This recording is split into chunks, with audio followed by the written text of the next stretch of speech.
করতেছি আল্লাহ কোন জায়গায় এলাম? আমরা তো ইয়া নবী সাল্লাল্লাহু আলাইহি ওয়াসাল্লামের পক্ষের লোক। কথা কোন? কথা কোন ঠিক না?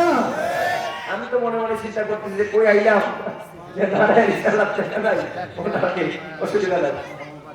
না অসুবিধা নাই, না হইতে পারে এটা অসুবিধা নাই। আপনারা তো নবীর পক্ষে আছেন, এখন আমি লিখলাম কিন্তু নবীর পক্ষে নাই, লেখার কথা। কিন্তু আমরা প্রকৃত পক্ষে আল্লাহ রাসূলের মিলাদ কিয়ামের পক্ষে আছে না নাই? এটাই যথেষ্ট, অসুবিধা নেই। বসেন আর বসে যান।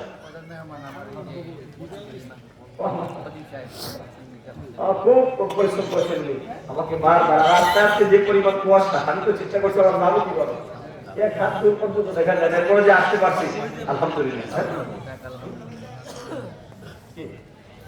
আল্লাহ যেন কবুল করেন, সবাই করেন আমিন। একটু জিকির করেন লা ইলাহা ইল্লাল্লাহ, লা ইলাহা ইল্লাল্লাহ, লা ইলাহা লা ইলাহা ইল্লাল্লাহ মুহাম্মাদুর রাসূলুল্লাহ।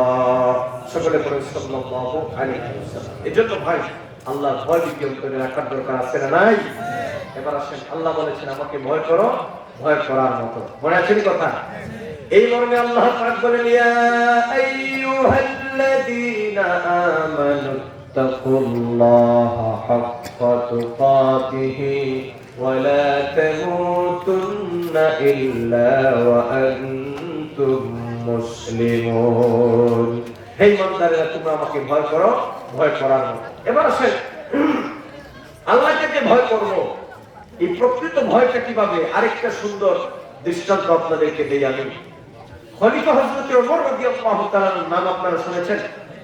ইসলামের প্রধান চার খলিফার মধ্যে হযরত আবু বকর, হযরত ওমর। কথা বলে ঠিক কি না? নাম শুনেছেন তো আপনারা? হযরত ওমর রাদিয়াল্লাহু তাআলার শাসন আমলে, কথা বলবেন না দয়া করে ভাই, আর 10-15 মিনিট সময় আপনারা আমাকে একটু দেন, আমি যাতে কথাগুলো বলতে পারি। কথা বলে আমাদের কথা বলতে ডিস্টার্ব হয়।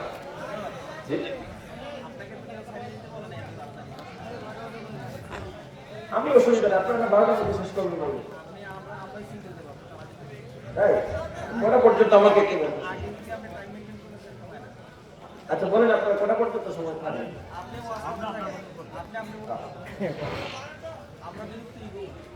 তাই মানে বিরক্ত হওয়ার পরে বলবেন? আরে ভাই, কোরআন সুন্নাহ শুনে বিরক্ত হয়ে বললে তো অসুবিধা আছে। একটু জিকির করেন লা ইলাহা ইল্লাল্লাহ, লা ইলাহা ইল্লাল্লাহ, লা ইলাহা